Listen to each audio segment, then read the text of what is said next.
Claro. en galería. Bueno, ¿qué tal lo viste esa noche? Buenas tardes. Hola, Anoche lo vi mal. Hola, Antonio. como todos.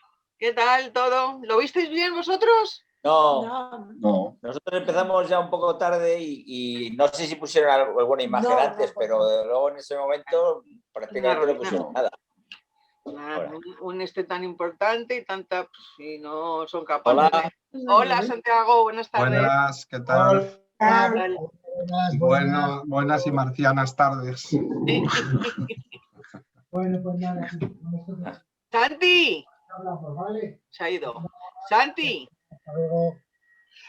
Perdona, sí. Qué bien, muy bien que estés aquí, muy bien. Hombre, así me gusta. yo siempre que pueda. Ya. Es que ayer me dijo que no iba a venir y le cayó la del pulpo. Es que tengo las responsabilidades del abuelo Cebolleta. El abuelo tiene sus derechos también. Exactamente, el abuelo que reivindique sus derechos. El abuelo Cebolleta, pero bueno, he podido dejarla ya y estoy aquí. pero ¿cuántos nietos tienes, Santiago? No, dos. Ah. Pero mi hija está ahora preparando posiciones y me ha dicho, dice, oye, si me quitas 2 días a la semana, los niños, por lo menos 5 horas por la mañana, me viene de perlas. Tira 3 días de suegra y 2 días míos. Y así estamos. Ya. ¿Que son muy pequeños o qué? Sí. Dan una guerra que te cagas. 3 añitos y 14 meses. Y así no puede estudiar mi hija en casa, imposible. Llévaselos a Santiago. Todo el rato hay que estar detrás de ellos. Sí, bueno, ¿qué te voy a contar? Tocayo, que me haya pasado. Entonces, nada, todo lo que se pueda echar una mano, pues ahí estamos. En fin. Bueno, pues toca estábamos hablando de lo de ayer, que yo me decepcioné un poco. Yo mucho. No lo vi. No vi nada. No he visto nada. Es No que no encontraba primero la cadena, o sea, la NASA en español. No encontraba nada que lo estuvieran poniendo. Y luego yo lo vi bastante bien por la emisión en Facebook, que me gustó, fue bastante buena, la del Centro de Seguimiento de Adquisición de Datos de aquí de Robledo. No se vio mal. Ahora, imágenes de ahí no se vio nada, como en todas, o sea, no se ve nada. O sea, hasta que sacan la primera foto y dentro de unos días, cuando transmitan las imágenes del aterrizaje, veremos la secuencia de aterrizaje desde el punto de vista ventral de la nave. Pero tened en cuenta que... Claro, es que tardaría en llegar a la información, como decía. 11 minutos, rápidamente.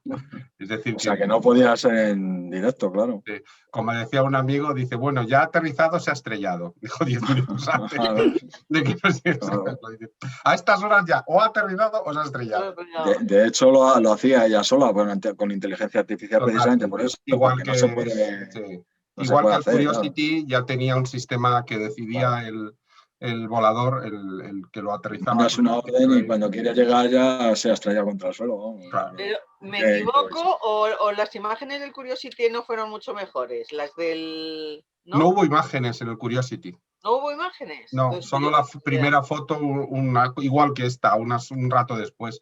Lo que pasa es que dentro de unos días veremos, es que muchas veces recordamos las imágenes del aterrizaje porque llegan después, unos días después, pero nunca se ven en directo por el lag que hay y porque no transmite datos en ese momento. La nave a esa velocidad, tened en cuenta que cuando empieza a grabar es cuando se despliega el paracaídas hipersónico, que va a varias veces la velocidad del sonido.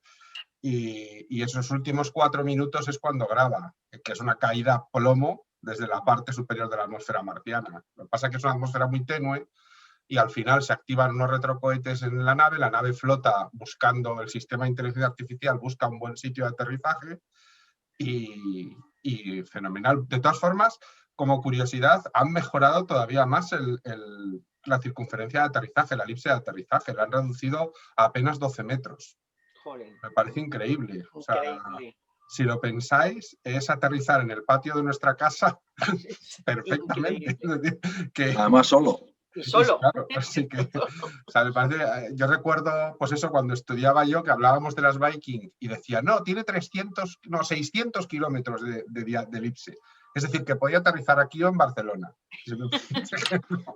Pero era un éxito que pudiera llegar hasta Marte. Y ahora aterrizan en una terraza. Yo te iba a preguntar, Santiago, O sea, ha utilizado retrocohetes. Y después también ha hecho uso de paracaídas o esos hinchadores que se hinchan para que caigan. No, es como describes tú, pero al revés. Primero los paracaídas para frenar la velocidad subsónica, porque cuando entra varias veces la velocidad del sonido. Entonces se despliega un paracaídas hipersónico, que es un paracaídas que reduce de velocidad supersónica a velocidad subsónica, es decir, a menos de 900 kilómetros por hora. Y cuando va cayendo se despliega un segundo paracaídas subsónico, más normal, digamos, y cuando está a 1 kilómetro menos, creo que es menos de 1 kilómetro de altura, empieza a usar los retrocohetes para reducir prácticamente a cero, a flotabilidad, la nave, y durante unos minutos está mirando si la zona que ha elegido de aterrizaje es correcta. Si es correcta, desciende con una grúa al rover y se aparta y se va a estrellar como a 1 kilómetro, kilómetro y pico de donde está, donde ha dejado al rover. Pero no salen flotadores como en otras ondas. No, el uso de los airbags, porque en realidad esos eran airbags. Sí, bueno, eso, claro. los airbags. Se utilizó en las primeras naves pequeñas que llegaron a Marte. Pero ten en cuenta que Curiosity y Perseverance, que son prácticamente iguales, son del tamaño de un coche grande. Sí, para que os hagáis una idea, es un coche grande, entonces era inviable utilizar airbags. Teníamos que utilizar el Sky Crane, es eso, es una nave que flota unos metros por encima del suelo, observa que todo esté bien y lo desciende con un cable, con una grúa. Lo deja en el suelo con las ruedas ya apoyadas, se separa y se estrella un par de kilómetros más allá para que no tenga peligro de chocar contra el propio rover al perder el combustible. Nosotros ya contaminando desde el principio. Ya contaminando, sí. Ni se reutiliza ni nada. Oye, Santiago, me pareció entender también que se cogen unas muestras, pero van a quedar allí hasta que se vuelva a por ellas otra vez. Bueno, dijeron, sí. O entendí mal. No, es cierto. Lleva un laboratorio interno robotizado para poder analizarlas, pero va a guardar muestras de cara a un futuro en el que se pueda enviar o bien un explorador robot que las pueda recoger o bien una tripulación humana. Es decir, que la idea es que comience a almacenar. Esta misión es básicamente para buscar signos de vida.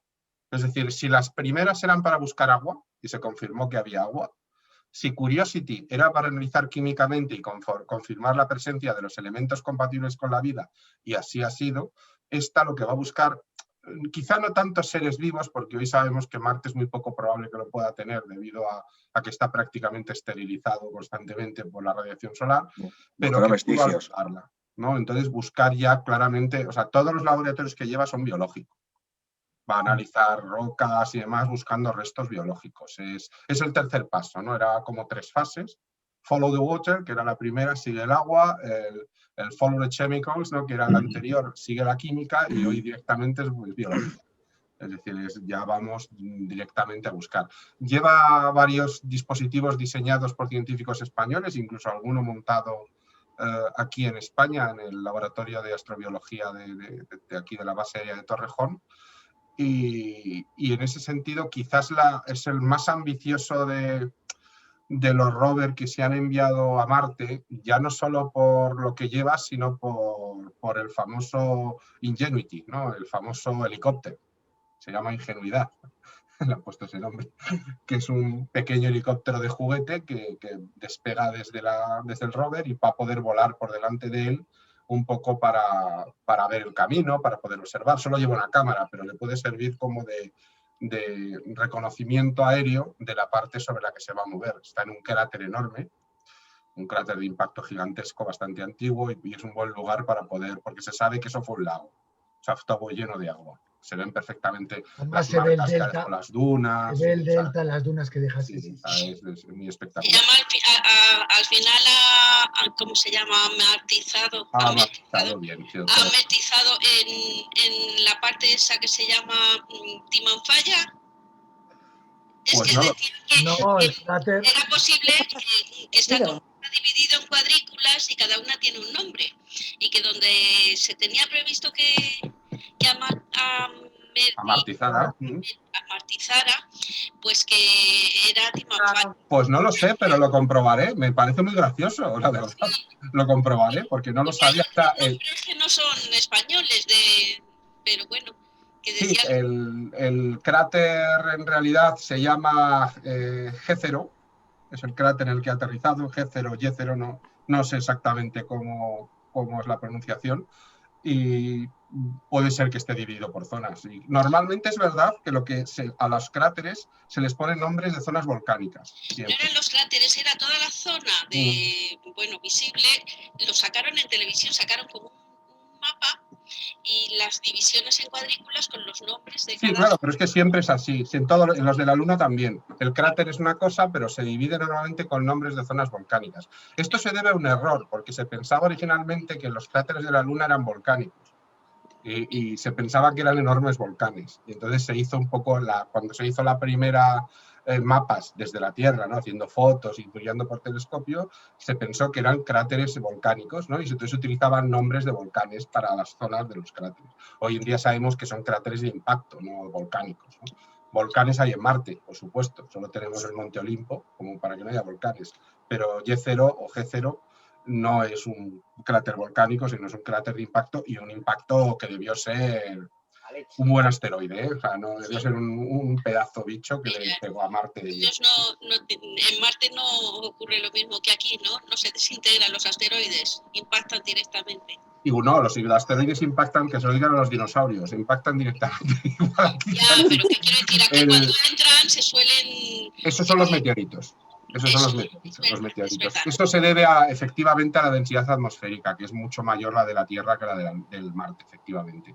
Pero el hecho también que tenéis que tener en cuenta es que los cráteres de Marte permanecen casi intactos porque no tiene mucha actividad geológica el planeta. La Tierra tiene muchísima, con lo cual la gran mayoría de nuestros cráteres han desaparecido como tal. Están ahora cubiertos por erosión, por ejemplo, Chicxulub, o como queráis pronunciar ese nombre de tantas consonantes del cráter de Yucatán, están bajo el mar, básicamente todo el cráter. Es decir, lo descubrieron haciendo prospecciones petrolíferas. O sea, no se ve, ¿no? El cráter Wilkins, que es uno de los más grandes de la Tierra, está bajo 3 kilómetros de hielo en la Antártida. O sea, que tampoco se puede ver. Pero en Marte, que no hay esa actividad geológica, los movimientos de placas tectónicas, los cambios que pasan en la Tierra, los cráteres han permanecido casi intactos, de no ser por el polvo de las tormentas de arena y demás, durante millones y millones de años. Todo lo que el helicóptero va a ver y va a coger, ¿es inteligencia artificial o lo dirige la NASA en el momento?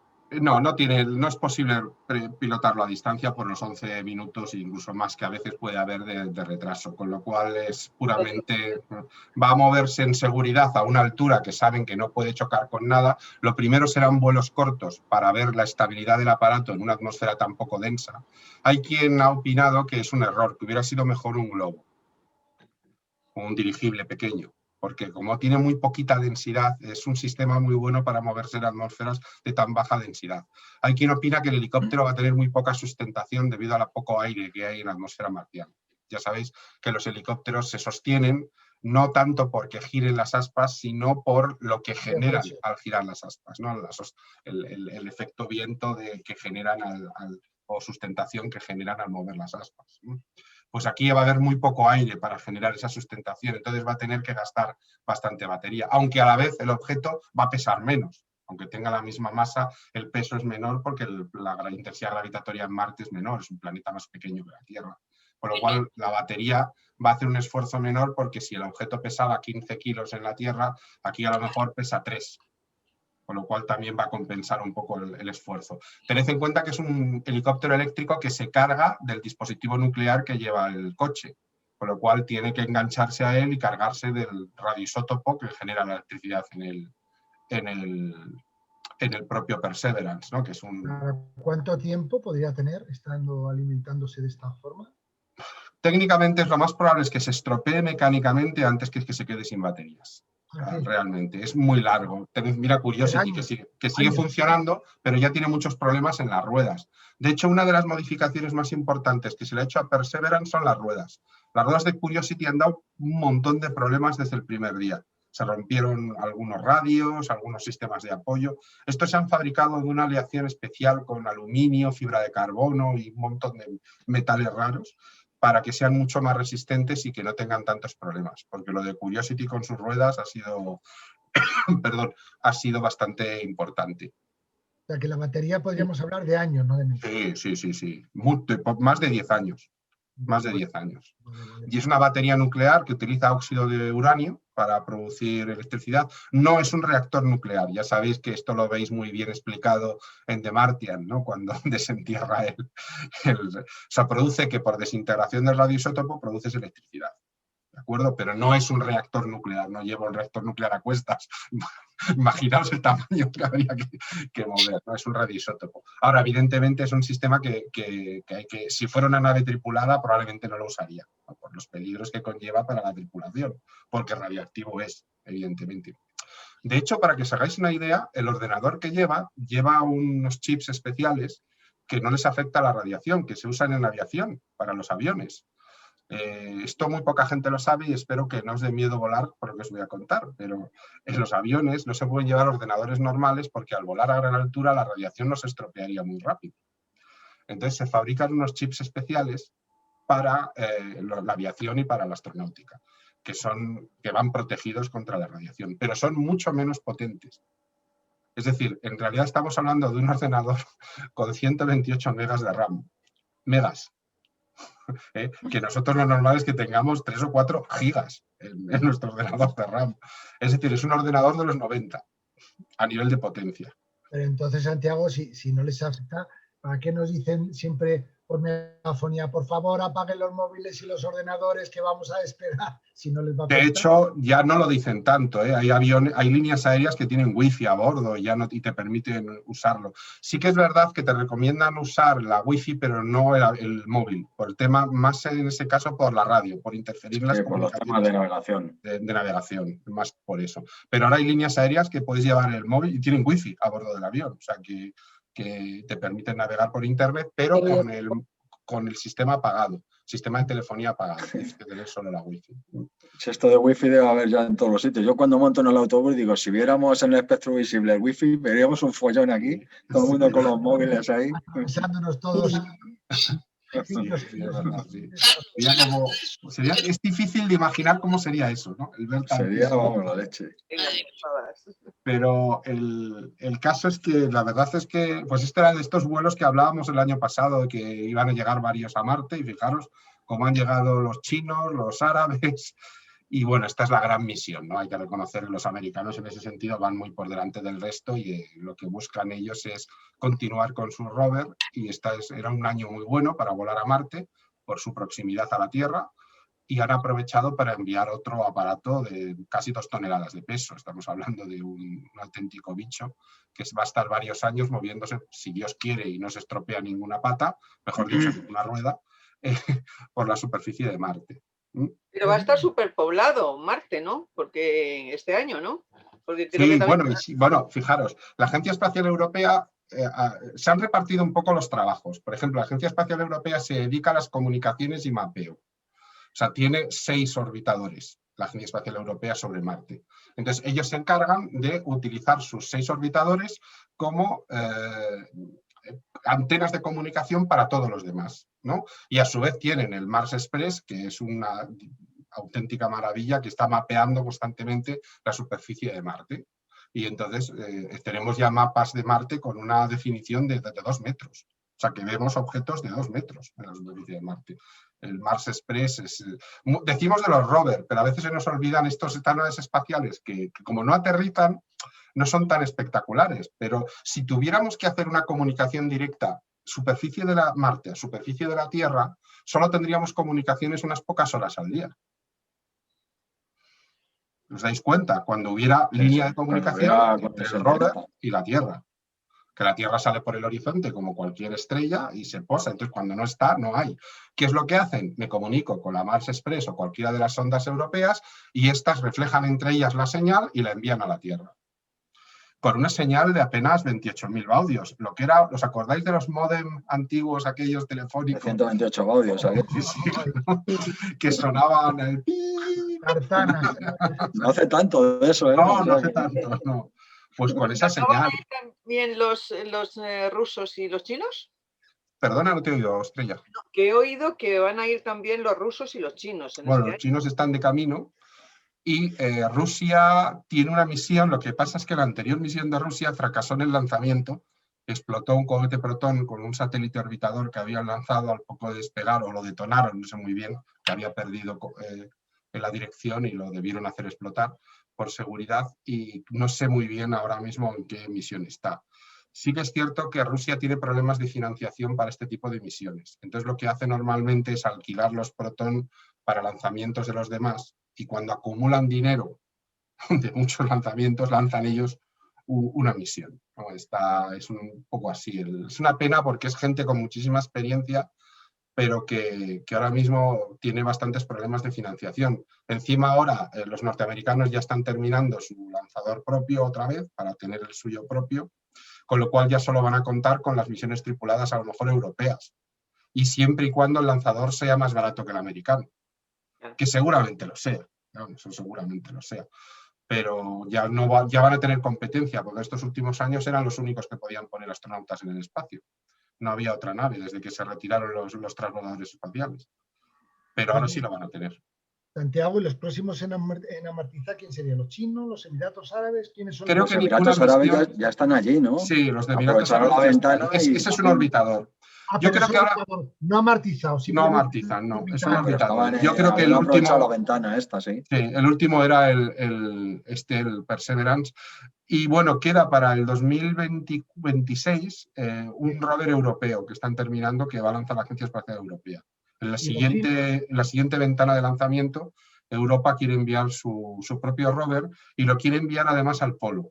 Me interesa mirar bastante el polo norte marciano. Entonces va a ser una expedición ¿Orbitan polar. los chinos o amartizan los chinos? Creo que es misión que es orbitador solo, que son orbitadores.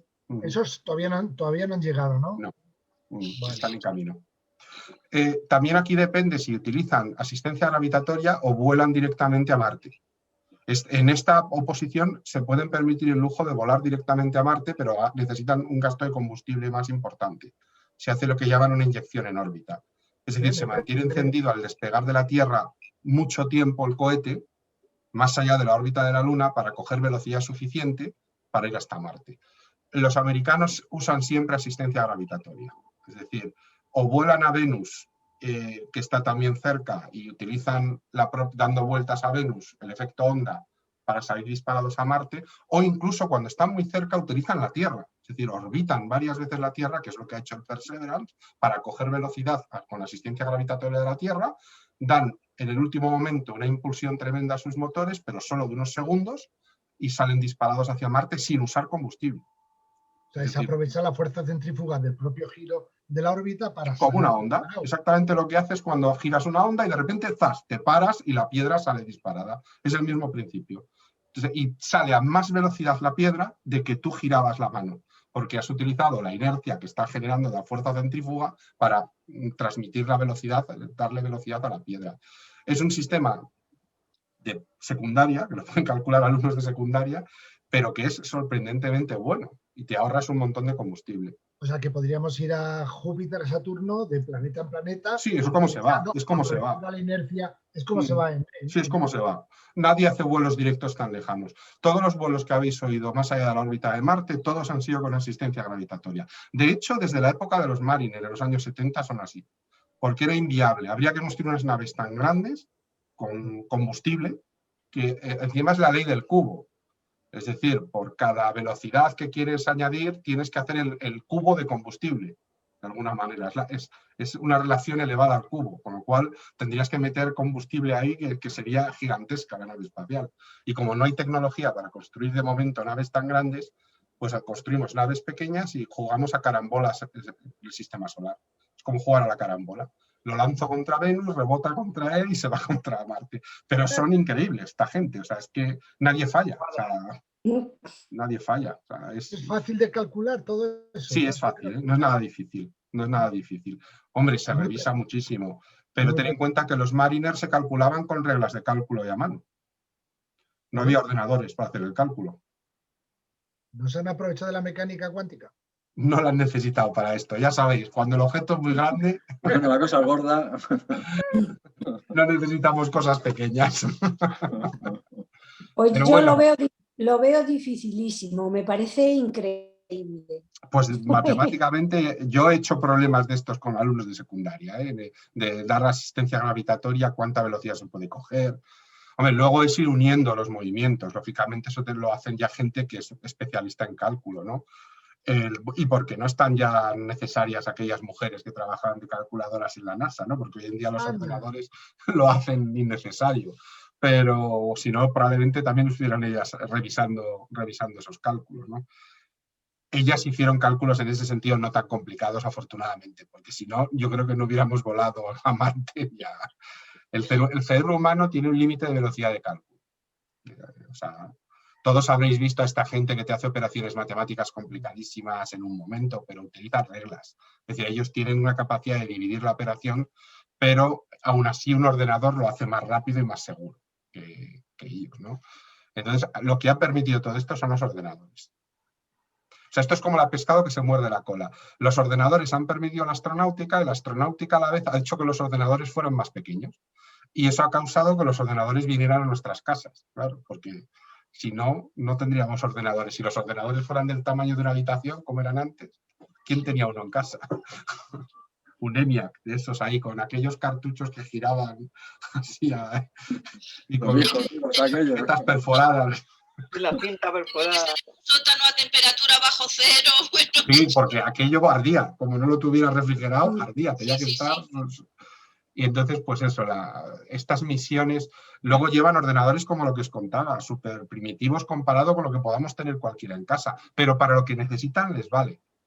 Yo muchas veces, y esto es verdad, los ordenadores que tenemos son tan sumamente potentes que la mitad del tiempo están esperando que les digamos algo, que haga algo. O sea, si tuvieran conciencia dirían, qué lentos son los humanos, qué aburridos son, que estoy así, cruzado de brazos, venga, ¿qué hago? ¿Qué hago? ¿Qué hago? Y no me dicen nada, porque les sobra potencia por todos lados, ¿no? Y a veces estamos ahí con venga, más rápido, joder. Sí, pero a lo mejor es porque, claro, el procesador, algo visual, ¿no? Vídeo, cosas así que...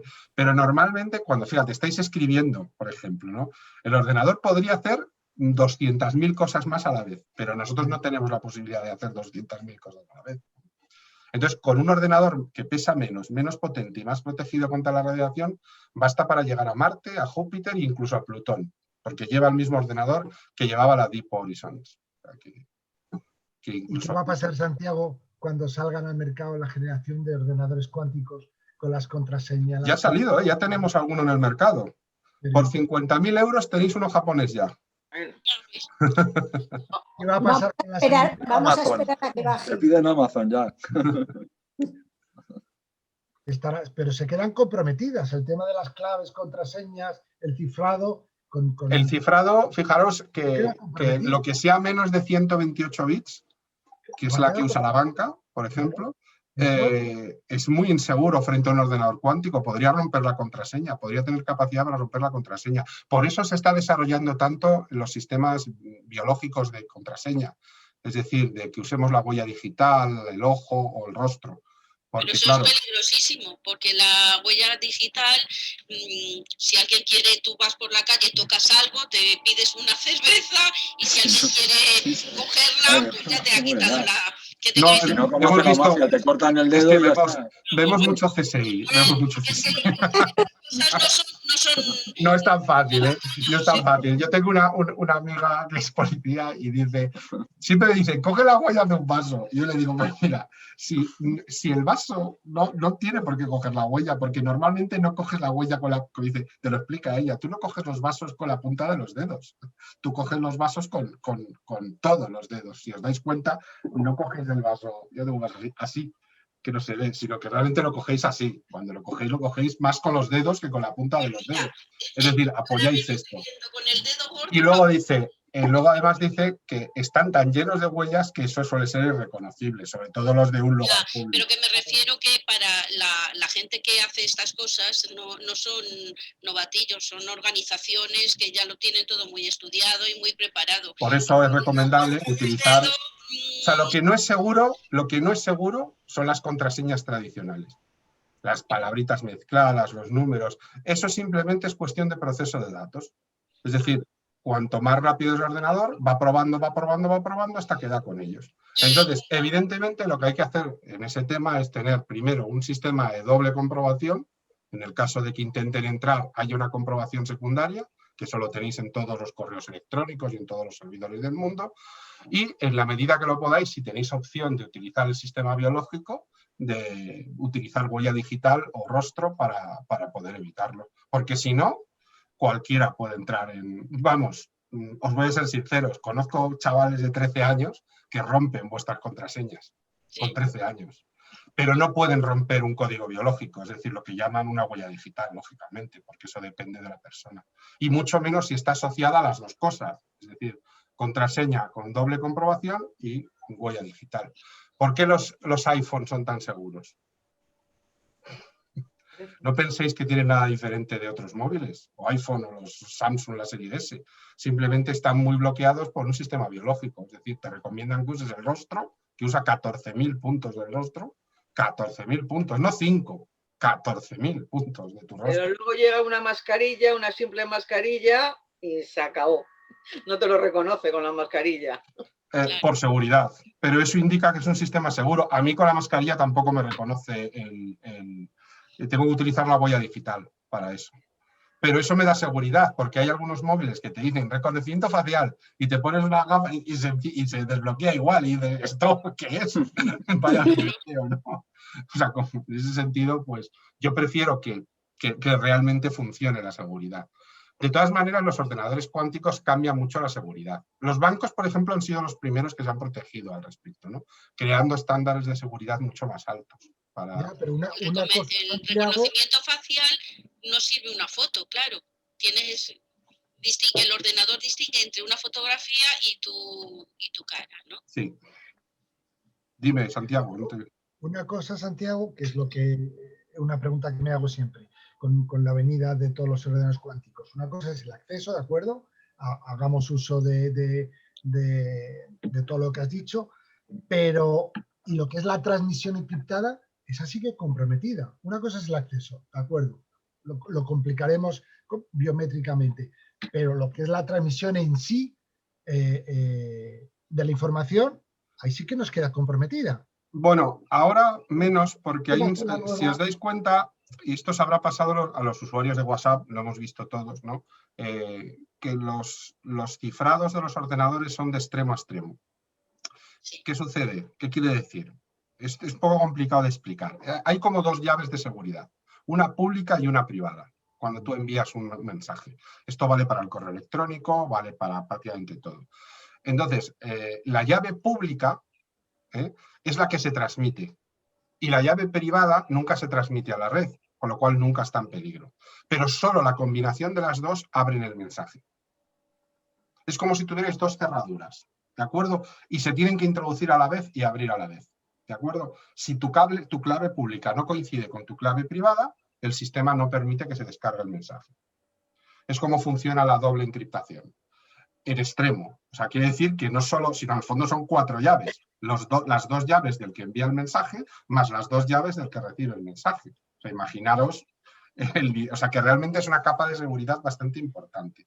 Hay quien dice que eso lo que también puede provocar es que las empresas que controlan estas mensajerías puedan tener acceso a nuestros mensajes. Y yo cuando dicen eso digo, ¿qué pensabas? ¿Que no lo tenían ahora?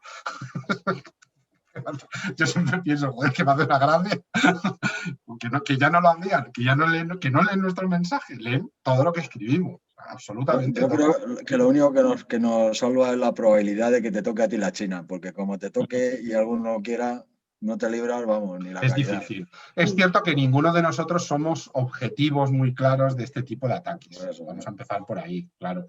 Pero bueno, yo siempre recomiendo lo mismo, tener doble comprobación en todas vuestras contraseñas, es decir, que si alguien intenta modificar o entrar desde un ordenador que no es el habitual, te llega un correo electrónico y te avisa, fulanito de tal, o sea, se está intentando entrar en la contraseña, es usted, y tienes que responder activamente a esa pregunta a través del móvil o del correo electrónico, depende de dónde se haga el acceso, para poder, y si no eres tú, puedes bloquear inmediatamente o cambiar la contraseña. Eso está en todos los sistemas de seguridad ya puestos. Y luego aquellos que tengan sistemas biométricos, no biológicos, se llaman biométricos, utilizar los sistemas biométricos, es decir, el reconocimiento facial o la huella digital.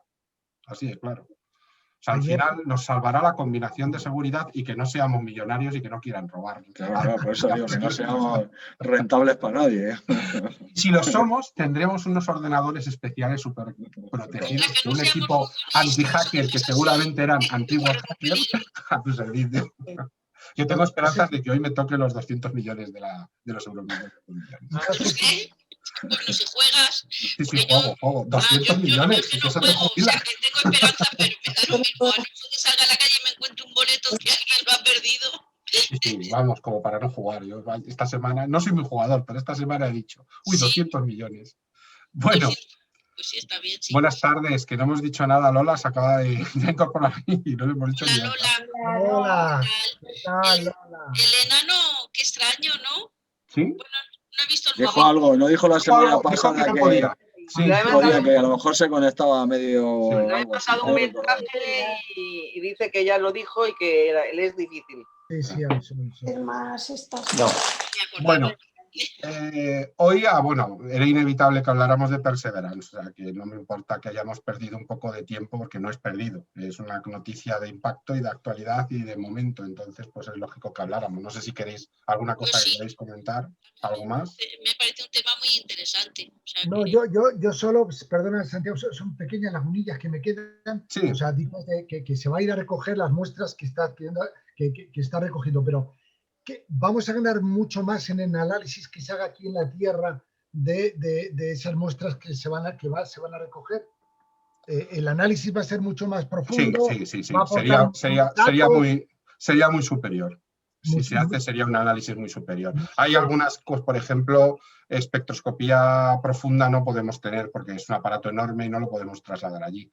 A lo mejor incluso no es tanto traerlo, sino que se queden almacenadas para que en un futuro una misión tripulada que sí pueda llevar este tipo de aparatos también lo pueda hacer allí. Porque el coste también de traernos las rocas desde Marte, tela. O sea, es complicado. Muchas veces cuando se habla de las misiones tripuladas o la misión tripulada a Marte, hay que tener en cuenta que no va a ser una misión como la de la Luna.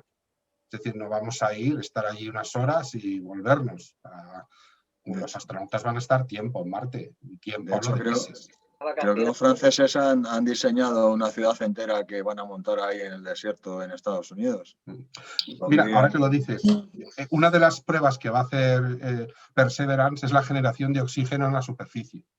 A ver cuánto tiempo aguanta, en qué condiciones oxida y todo lo demás.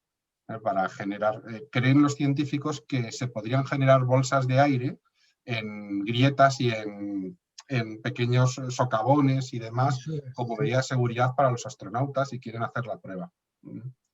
Ay, qué curioso. Sí, es curioso. Tiene tan poca densidad que el oxígeno no es lo más adecuado, pero pesaría tanto que se quedaría acumulado en agujeros, en grietas, como si fuera un líquido, aunque fuera aire.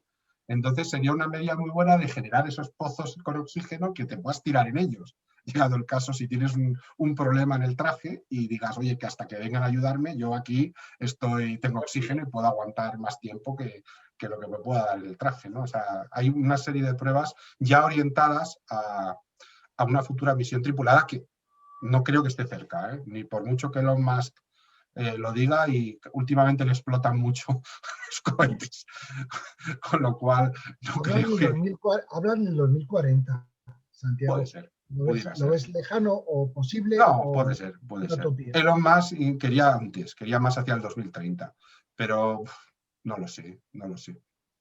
Aparte que su lanzador... Igual ni lo vemos. Bueno, nunca digamos que no, oye, nunca digamos que no. Bueno, siempre igual positivo. lo vemos y no nos enteramos. Habrá que apuntar a la diana para dar a un lado, porque si apuntas a un lado directamente... Bueno, no sé si... Los jóvenes sí, pero vamos... Yo creo mucho más en la idea que tiene NASA de una nave grande montada en órbita y que se lance desde la estación espacial o desde la Luna, en el caso de que ya tengamos posibilidades de hacerlo, con lo cual hay mucha menos gravedad, tienes que llevar menos combustible para vencer el tirón gravitatorio, puedes llevar más astronautas. NASA pues opinaba que habría que llevar 10, 12 astronautas como mínimo porque íbamos a hablar de una misión en la que el vuelo serían 10 meses, solo el vuelo, hasta Marte. Otros 3 meses en Marte y otros 10 meses de vuelta. Pero eso es muy duro para los astronautas, ¿eh? Eso tiene que ser durísimo. Bueno, por ya se mucho que tiran se 10 meses preparen, en la Estación Espacial Internacional y aquí por lo menos iban a tener algo de gravedad. Es decir, porque va, evidentemente, una nave que tuviera una generación gravitatoria por efecto centrífugo, ¿no? Es decir, que girara. Al final Stanley Kubrick acertó en lo que íbamos a ver. Ya veréis cómo terminará siendo algo como la Discovery de 2001. Una bola que gira y dentro los astronautas para que tengan... Hablaba uno de los científicos que lo de Martian era bastante riguroso. Sí, mucho. Misiones largas, bastantes astronautas, una nave enorme en órbita para recogerles y llevarles y un aterrizador. Y enviar previamente las provisiones, eso es fundamental. De hecho, los cohetes de Elon Musk podrían ser su misión fundamental. Es decir, enviar todo, las provisiones, el hub, o sea, el habitáculo que van a montar, todo, para que los astronautas solo fueran ellos y allí ya se encontraran todo. No más que montar, porque iban a ser tiendas de campaña inflables.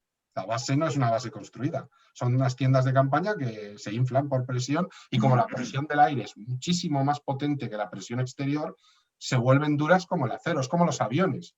Los aviones son mucho más resistentes en vuelo que en tierra, ya que la presión interior del avión es más fuerte que a gran altura la presión del aire, con lo cual están como hinchados a presión. ¿Y no puede romperse cuando la presión ya es tan fuerte? No, están medidos para que no, lógicamente. Otra cosa es que se les impacte algo, evidentemente, pero en principio está medido para tal. Pero ya veis que normalmente los aviones no explotan en el aire porque sí, salvo bomba o impacto. O fatiga de materiales, que algún caso ha habido. Digo yo que pero vamos, que si pueden almacenar oxígeno en grietas y demás, pues pueden crecer plantas también. Podrían crecer plantas. Y llevarán plantas. Claro, y por la noche soltarían anhídrido carbónico, claro. Y oxígeno por el día. Claro, a eso voy. Pues bien, vamos, yo no creo que sería algo, posiblemente sea así. En la Estación Espacial Internacional tienen plantas. Con la película. Sí, posiblemente sea así. No sé si plantaría patatas, pero si en la película era lo que tenía. No es una planta muy ornamental, que digamos. Pero en esos casos... Sí, cuando el hambre aprieta, lo que sea. Pero también es verdad que ahí sí que hay errores, ¿eh? Ahí sí que hay errores. El terreno marciano, por mucho que lo abones, es de una calidad ínfima. Lo que podrías es plantar en hidropónico, es decir, en productos químicos, ¿no? Como hacen en Almería, pero no en un terreno que además probablemente tenga bastante radiación. Ese es el problema, la radiación. Que te lo puedes comer, pero duras muy poquito luego. Y el escarabajo a la patata no viviría. El hambre te lo quita, pero otra cosa también. Es que de todas maneras, el tema de la radiación todavía no sabemos muy bien en unas misiones tan largas cómo afectaría al ser humano, ¿eh? O sea, no, porque también pensábamos que era imposible estar más de una semana en el espacio y ahora se tiran 10 meses los astronautas y no pasa nada. Es decir, que estamos descubriendo que al final sí se puede estar mucho, y encima sin gravedad, ¿eh? Que esta gente, o en caída libre, esta gente no tiene ninguna cosa que gire, no, estos están flotando todo el día en caída libre, que en teoría eso era mucho peor para el cuerpo, ¿no? Pero eso les afecta a los huesos, a la... Se recuperan en semanas. Sí. En semanas. Al calcio de los huesos y todo eso. Pues sí. Recuperas en semanas. Y si no, te invito a los vídeos de Chris Hadfield, del guitarrista astronauta, y verás un poco que él lo tiene colgado, cómo fue su recuperación, que el tío es un atleta y a las 2 semanas estaba, vamos, estaba bien. Ya corría maratones, o sea que muy bien tenía que estar, vamos. O sea que no. 2 pastillitas de Redoxon y te quedas. Bueno, y luego que esta gente en la nave espacial y en la estación espacial tienen gimnasios, hacer ejercicio, bicicleta, de correr en estas rampas, ¿no? de continuas. O sea, que no. Pero cuando aterrizan les tienen que llevar en parihuelas. Pero se debe fundamentalmente, en este caso es por el oído. Ten en cuenta que te has tirado meses en caída libre y de repente tu cerebro y tu oído de repente dicen, ¿qué es esto? Entonces creen que siguen cayendo y de hecho salen mareadísimos. No es tanto por la musculatura como por el oído interno. El líquido. Por la musculatura, claro. No, hay pérdida, pero tampoco es tantísima pérdida como para que no puedan caminar. No, o sea, es mucho más por el oído, porque llegan. Yo recuerdo al ministro actual, ¿no? Que pues recordando un poco, dice que estaba tan mareado que le preguntaban qué tal estaba y se caía. O sea, no, no podía ni hablar cuando le sacaron de la Soyuz. Y claro, es lógico que tengan este problema. Es que tened en cuenta que no es gravedad cero, es caída libre permanentemente. Tienen la sensación que tenemos cuando estamos en una montaña rusa. Esa sensación de que el estómago se te sube. Pues esa sensación meses y meses y meses permanentemente. ¡Qué horror! Sí. Lo que pasa es que ellos se entrenan para ignorarlo y estar acostumbrados. Y cuando llegan allí, en casi todos, hay un porcentaje que se marea, que cogen mareo espacial, ¿no? Y un porcentaje pequeño, a pesar del entrenamiento y a pesar de todo, llegan el primer día y vomitan hasta la bilis que tengan. Pero la gran mayoría viven meses así y duermen de pie, boca abajo. Pierden el sentido. Yo a veces veo la imagen, no sé quién era. Que no pueden dormir boca abajo ni flotando hasta que se acostumbren. Les da igual, les da igual. Esto lo contaba un astronauta que decía que se acordaba por el pelo. Lo que le recordaba era el pelo. Que a veces se encontraba el pelo, llevaba el pelo largo y no se lo había recogido, de repente el pelo lo veía, se miraba en un espejo y veía una especie de pelo por los lados y entonces se daba cuenta que no me he recogido el pelo. Y decía que los compañeros le hacían fotos y luego las transmitían a tierra para ver quién tenía la foto más rara con el pelo así puesto. De todas maneras, dices, igual podrían aguantar con la radiación que hay allí más tiempo de lo que se cree. No lo sabemos, no, ojalá. Pero se producirían modificaciones genéticas con tanta radiación. Cuando volvieran aquí igual no parecerían extraterrestres. No, las modificaciones, cuando oigas la palabra modificación genética por radiación, salvo que estés junto a la fuente del Chernóbil el día del accidente, que eso es un caso diferente y hay las quemaduras por radiación, las modificaciones genéticas es un cáncer. Sí. Entiéndelas como un cáncer. Termina o sea, no serían monstruos de 4 patas ni con tentáculos, pero tendrían cáncer. Entonces, ese es el miedo que hay. Y por eso incluso se habla, yo creo que os lo he comentado alguna vez, de que los astronautas fueran mayores, que fueran gente mayor. Porque la gente mayor, si enferma de cáncer, el cáncer avanza más despacio que la gente joven. Que la gente joven, el cáncer es mucho más agresivo y más rápido que la gente mayor. Y se ha rumoreado de que estaban pensando en que los astronautas de media tuvieran más de 50, que para una misión tripulada es una edad... Pues que nos ha tocado. No sé dónde he leído yo estos días que buscaban astronautas y además daban los requisitos. En la ESA, en la europea. Buscaban, sí, la están buscando. Si queréis apuntar. Y daban los requisitos, que es un máster de no sé qué, en fin. Pero las condiciones físicas a los 50 son mucho peores. Sí, es verdad. Seguramente un hombre de 50 tiene que ser un gran atleta para que pase. Bueno, a ver, en ese tema, por cierto, no sería un Homer Simpson, claro. Si no habéis visto, no sé si tenéis Disney Plus, pero en Disney Plus tenéis la serie de Elegidos para la Gloria, donde hablan un poco de los primeros astronautas. Digamos que las necesidades atléticas han ido bajando con los años. Es decir, ya no es tan importante que seas un atleta como eran esta gente, que eran pilotos de prueba y eran, vamos, superhombres, ¿no? Es decir, realmente tienes que estar bien físicamente, pero la prueba la tenemos, por ejemplo, en Jenna McAllister, ¿no? La profesora que murió en el accidente del Challenger no hizo preparación física para el vuelo. Simplemente se la entrenó para la gravedad cero. Pero era una pasajera, era una turista. Pero iba a estar 7 días en el espacio, ¿eh? Es decir, que no eran unas horitas en un vuelo suborbital, sino 7 días enteros en el transbordador, ¿no? E incluso ha ido gente después, cuando voló Aldrin, por ejemplo, en el Columbia, que tenía ya los 70, rozaba los 70 y voló. Y es cierto que él fue astronauta, pero o John Glenn también lo hizo en su momento. Pero no tienes ya no es la preparación física tan importante. La prueba lo tenéis en que vuelan muchos científicos. Ya no son pilotos o militares, sino te también veo, Santiago, te veo, ¿eh? Te veo. No, yo creo que ya me excedo. Bueno, por edad ahora, para la misión a Marte a lo mejor no. Eres deportista, eres científico, yo te veo, ¿eh? Para la misión a Marte. Yo iría Más el encantado. perfil. Yo iría encantadísimo, vamos. Si me lo dicen, Tienes nuestros votos. dice, Hombre, yo... te tienes que apuntar porque si no te apuntas no te van a ir a buscar a casa. No, hay gente mucho más preparada que yo. Yo sé que hay mucha gente por delante mío que la haría genial. Pero bueno, como decía antes Beatriz, dice, si no juegas a la lotería no te toca. Claro. Santiago, creo que la preparación, aparte del currículum de cada uno y todo lo que se alaben a sí mismos, pues yo creo que hay que demostrarlo. Porque hay mucha gente aparentemente muy preparada, pero a la hora de demostrarlo igual no lo están tanto. Y Pero otras fijaros que a lo mejor son más sencillos, no... que hay miles de candidatos, ¿eh? Miles de candidatos. O sea, que seleccionan lo mejor de lo mejor.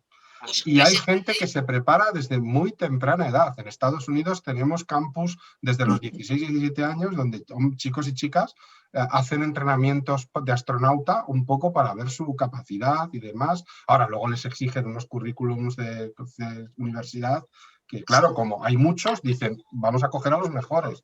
Pero bueno, Vamos a coger y hacerlo pasaba igual con los pilotos estos. Claro. Estos de ahí de San Javier eran también casi superhéroes para entrar ahí en la escuela esa.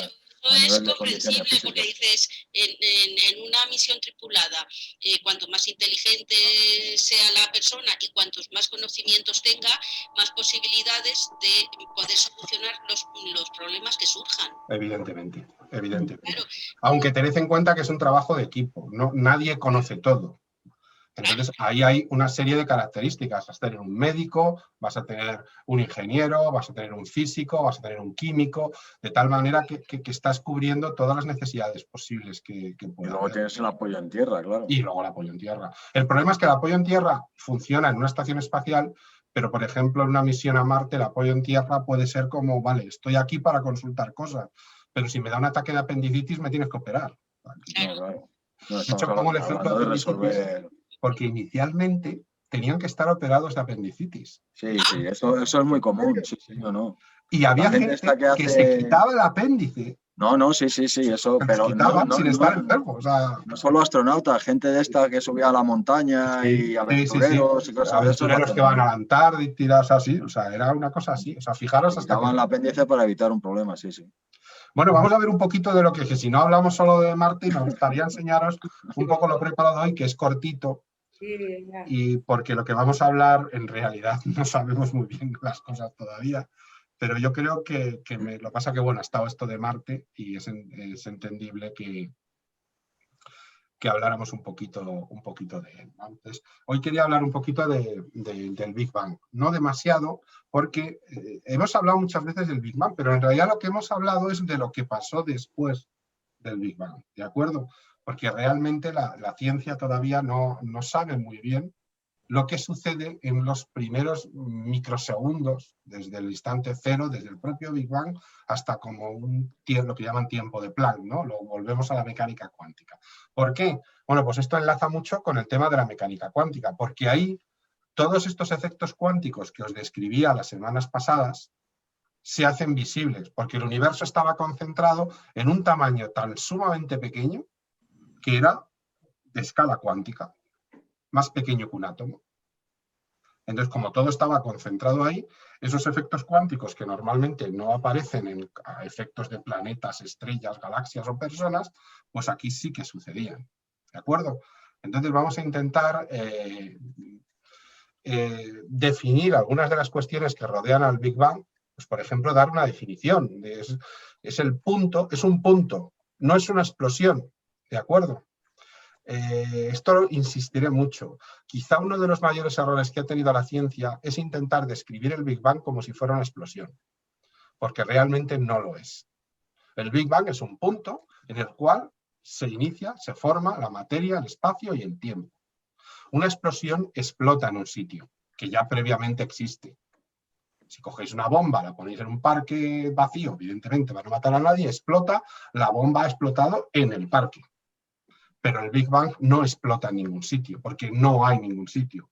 El tiempo y el espacio empiezan en ese punto que no está en ningún lugar. ¿De acuerdo?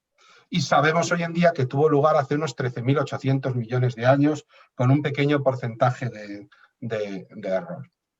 Aquí os lo pongo, el término Big Bang no se refiere a una explosión en un espacio ya existente, sino que designa la creación conjunta de la materia, del espacio y del tiempo, a partir de una cosa que llamamos singularidad, que esta es la clave. ¿De acuerdo? La expresión Big Bang viene, yo creo que también os lo he contado alguna vez, del astrofísico inglés Fred Hoyle. Fred Hoyle no le gustaba nada esta teoría. Él pensaba que el universo se creaba constantemente, que no tenía ni principio ni fin, sino que aparecía materia mágicamente como de la nada y que de esa forma se seguía ampliando el universo. Y él, para reírse un poco de esta teoría, dijo, sí, esto es como un Big Bang, ¿no? Como una gran explosión, como un gran petardazo. La explosión Big Bang se traduce más como un gran petardazo, más que como una Big Explosion o Big Blast. Pero Big Bang es algo así como gran petardazo, ¿no? Era una expresión riéndose. Pero a los científicos les hizo gracia y continuó con ella. Me arrepentiría toda la vida de haberlo dicho. Bueno, era un tío muy obstinado, pero al final tuvo que reconocer su error cuando las pruebas evidentes de que el Big Bang había existido, le tuvieron que decir, pues oye, pues evidentemente la idea de la creación continua no es correcta. El problema básicamente es que un microsegundo después del Big Bang, 10 a la menos 6 segundos, 0,0000001 segundo, el universo ya se había expandido y enfriado lo suficiente para que esa parte cuántica que hemos dicho ya no tuviera tanta influencia. Pero hasta ahí, es decir, lo que sucede entre el instante 0 y 0,000006 está dominado por efectos cuánticos. Y entonces no podemos saber con la física que tenemos ahora qué es lo que sucedió allí. Y lo hemos dado en llamar singularidad. Luego os explicaré un poquito más qué es una singularidad. El Big Bang, digamos, depende de dos suposiciones que ya os he contado más de una vez. Uno, que las leyes de la física son iguales, miremos a donde miremos en el universo. Y esto lo hemos comprobado porque miramos a donde miramos siempre son las mismas. Y luego el principio cosmológico. El universo es homogéneo e isotrópico. Es decir, que más o menos donde miremos el universo vemos lo mismo. Vemos estrellas, galaxias, hay zonas que tienen más, otras que tienen menos, pero básicamente es todo similar. Entonces, os propongo un juego para entender el Big Bang. En vez de verlo desde el instante que sucede, lo vamos a ver marcha atrás en el tiempo. ¿De acuerdo? Pensad cómo es el universo ahora, con sus planetas, sus galaxias, sus estrellas, sus personas viviendo en la Tierra preocupados por la pandemia de la COVID-19 y todas estas cosas. Y nos empezamos a ir hacia atrás en el tiempo. ¿De acuerdo? Lo que está sucediendo es que el universo, como se está expandiendo, si me muevo hacia atrás en el tiempo, el universo se empieza a comprimir. Cada vez más pequeño, más pequeño, más pequeño, más pequeño, hasta que llega a un punto que es tan pequeño que es más pequeño que un átomo. Llega a ser tan pequeño que se da a lo que llamamos longitud de Planck, que se utilizan estas fórmulas que os he puesto aquí. Y entonces tiene en el espacio de un núcleo atómico, un poco menos de un núcleo atómico, una masa correspondiente a más estrellas de las que hay en la Vía Láctea. Una densidad. Densidad prácticamente infinita, ¿de acuerdo? Esta densidad excede la capacidad de mantener la propia densidad de la materia a efectos cuánticos. Y entonces toda nuestra física no funciona aquí, porque no hemos sido capaces todavía de unir la macrofísica, como os contaba el otro día, con la mecánica cuántica. Sabemos que el día que tengamos una teoría cuántica de la gravedad podremos entender qué pasó ahí, pero de momento no la tenemos. Ese punto de densidad infinita que provoca el universo, la creación del universo, no entendemos la física todavía que lo puede haber realizado. La teoría de la relatividad, que es la teoría que predomina a efectos macroscópicos en el universo, no se aplica, no tiene validez dentro de la singularidad. Por eso es tan problemático el Big Bang. Bueno, también os comento qué es eso de una singularidad. Pues una singularidad gravitacional o espaciotemporal es una zona del espacio-tiempo donde no puedo definir nada, ni campo gravitatorio, ni curvatura, nada, absolutamente nada. Conocemos dos tipos de singularidades.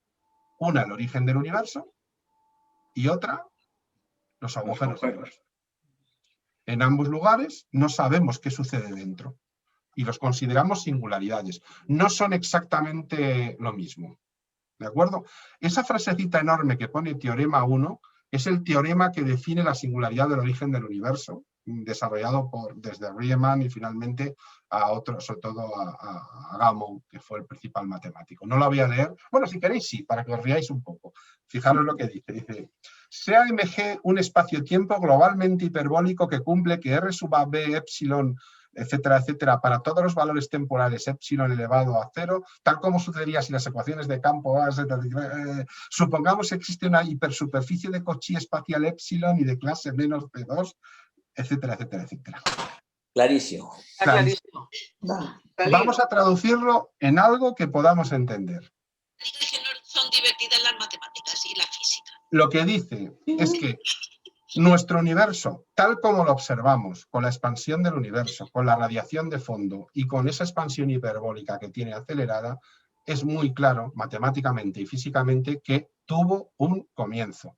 Luego, la creación continua de Fred Hoyle, o yo que sé, las teorías religiosas hindúes, por ejemplo, que son de un universo, algunas, no todas, un universo que ha existido siempre y existirá siempre, no serían correctas. ¿De acuerdo? Nuestro universo tuvo un principio y ese principio fue el Big Bang. Lo hemos podido demostrar empíricamente con las matemáticas y mediante comprobación técnica con observación de la radiación de fondo, con el efecto del alejamiento de las estrellas más lejanas, que es la ley de Hubble, y evidentemente con la propia relatividad general. Aquí os dejo un poquito quiénes fueron las personas que desarrollaron esta teoría. ¿De acuerdo? El primero fue este señor con pinta de ruso. ¿Por qué ruso? Básicamente, Alexander Friedman, el de gafitas y bigote. No me digáis que no tiene pinta de ruso con el que... Sí. Y además de ruso comunista, de estos de la revolución rusa de 1917, ¿no? Era Alexander Friedman. Adolfo Beck. También podría ser, efectivamente. El bigote un poquito y la perilla. Aunque Friedman fue el primero en 1922 que, ya usando la teoría relativa de Einstein, pensaban que el universo no podía ser estático. El universo tenía que estar, o por las matemáticas que ellos desarrollaban, o está en expansión o están en contracción. Pero un universo estático era imposible, por la propia teoría de relatividad. Esto no le gustaba a Einstein, por cierto, no le gustaba nada, pero admitía que sus ecuaciones daban esa solución, pero no entendía muy bien el porqué. Luego vamos a ver este cura, que tenemos aquí tan pizpireto y simpático, con pinta de profesor de los Escolapios. Este señor era Georges Lemaitre. Si alguien sabe hablar francés y lo pronuncia mejor que yo, pues estupendo. Yo no tengo siempre que pronuncie una palabra en francés. Pienso, madre mía, si me oye la persona, pero bueno.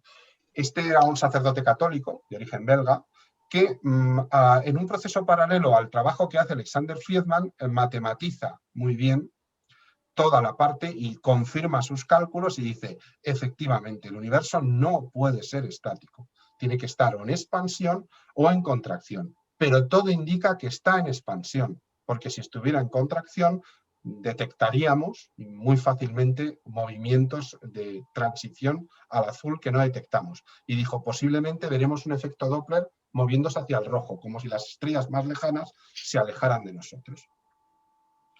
Unos pocos años después, en 1929, este señor de la pipa en la boca es Edwin Hubble, la persona a la que está dedicada el enorme telescopio espacial. Efectivamente, con el telescopio de Monte Palomar y el de Monte Wilson, descubre que había galaxias más allá de la Vía Láctea y que esas galaxias se alejan de nosotros con un desplazamiento Doppler hacia el color rojo, confirmando lo que Friedman y Lemaitre habían predicho matemáticamente por la observación.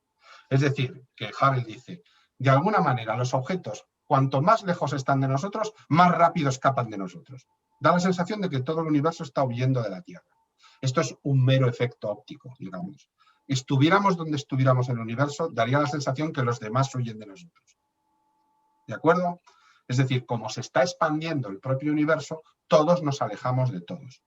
Ojo, la expansión solo se ve a grandes distancias, porque a cortas distancias la gravedad vence y se mantienen unidos los planetas del sistema solar, que no se separan esos planetas. pero nuestra galaxia también permanece unida. Pero si miramos el cúmulo de galaxias de la que formamos parte, que es el cúmulo, el supercúmulo de Virgo, ese cúmulo se está rompiendo porque se está rompiendo por efecto de la expansión del universo. ¿De acuerdo? Solo se ve a grandes distancias, no se ve a cortas distancias.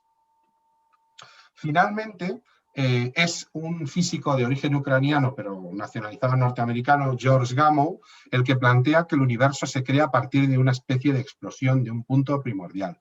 De él se ríe Fred Hoyle y lo dice así, pues es el Big Bang.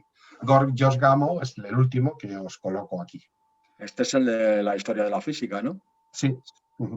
Y el de la broma de alfa, beta y gamma, que tenían apellidos que se parecían a las 3 letras. Este es el observatorio de Monte Palomar, que en su momento era el mayor observatorio del mundo, ¿de acuerdo? Y aquí tenemos a Lemaitre, que ha sido siempre, por el hecho de ser sacerdote católico, siempre ha sido injustamente olvidado, y todos sus contemporáneos, tanto Friedman como el propio George Gamow, y especialmente Einstein, que le consideraba como el físico matemático más brillante de toda la historia. Pero como era sacerdote, pues muchos, es que es sacerdote. Pues bueno, no quita que sea sacerdote a que era una persona. Probablemente hasta la llegada de Stephen Hawking no hemos tenido un físico matemático o un matemático físico tan brillante como era este hombre, ¿no? Porque logró, estando más aislado que sus otros científicos que vivían en Alemania o en Estados Unidos y tenían mucho apoyo, desarrollar y confirmar las teorías que otros también estaban desarrollando de manera paralela. Es curioso porque hay 2 personas muy poco conocidas que previamente se les ocurrió que podía pasar esto, y fueron un estadounidense y un alemán, Besto Schlifer, que es el de la foto de la izquierda, y Carl Wilhelm Wirth, que fue un alemán. Ellos ya sospecharon de que había nebulosas que se alejaban de la Tierra. ¿Pero qué sucedía? Resulta que hasta llegar a Hubble, nosotros pensábamos que solo había una galaxia en el universo, la nuestra, la Vía Láctea, que todas las demás manchas que veíamos eran nebulosas, nubes de gas. Y no nos imaginábamos que eran galaxias tan grandes como la nuestra, pero que estaban mucho más lejos. Y entonces no fueron capaces de explicar este fenómeno y lo dejaron olvidado, pero luego cuando hemos recurrido a sus libros hemos descubierto que ya tuvieron una premonición acerca de por qué se alejan de nosotros esas nebulosas, qué es lo que está sucediendo. Desgraciadamente nacieron demasiado pronto. No habían datos de desplazamiento Doppler hasta en esa época y no pudieron comprobar que en realidad eso no eran nebulosas, sino que eran galaxias tan grandes como la nuestra. El caso de Carl Wilhelm Wirth es uno de estos casos curiosos. Nació en el Imperio Alemán, vivió en la República de Weimar y murió en el Tercer Reich nazi, sin cambiar de ciudad. O sea, es una historia un poco... Bueno, muchos casos alemanes nacidos en finales del 19 que tuvieron esa evolución, ¿no? Pero es curioso. Bueno. Lógicamente, detrás de todo esto está la teoría de la relatividad, ¿no? Einstein miraba con mucha atención todo lo que estaban desarrollando Lemaitre, Gamow, Friedman, toda esta gente. Y no le gustaba. Había algo que no le... Entonces se inventó lo de la constante cosmológica. Se inventó algo que actuaba en contra de la gravedad, para que el universo no colapsara. En un Big Crunch haciendo por gravedad, dijo, pues debe haber una fuerza que la expande hacia afuera, ¿no? Pero no era capaz de matematizarlo. Sin embargo, los científicos de alrededor dijeron que eso no podía ser así porque no encajaba con lo que estaban observando. Y efectivamente, tanto Friedman como Lemaitre y otros científicos desarrollaron la teoría del Big Bang negando lo que Einstein afirmaba. Aunque curiosamente, luego hemos sabido que Einstein tiene algo de razón en este tema. Como siempre, en todas sus cosas, oyó campanas, pero no supo identificar muy bien de dónde venía el sonido. Pero sí que tenía algo razón. Sí que hay una fuerza extraña, pero no era exactamente como él la definía. Y como os comentaba antes, Hubble fue el que comprobó, mediante observaciones, sobre todo de estrellas cefeidas, las variables cefeidas. En la foto de la derecha tenéis algunos ejemplos. Son unas estrellas que son dobles, y que podemos conocer su brillo muy bien, porque es cuando se produce un pequeño eclipse cuando una de las estrellas pasa por delante de las otras, o a veces por pulsaciones que tiene la propia estrella. Entonces detectó estas estrellas en otras galaxias, concretamente la de Andrómeda, en M31, que es la más cercana a nosotros, y sorprendentemente descubrió que esa nebulosa no era una nebulosa, sino que era otra galaxia como la nuestra y que no se encontraba a unos pocos años luz, sino que se encontraba a 2 millones de años luz. De repente el universo creció de golpe en tamaño, era mucho más grande de lo que nos imaginábamos.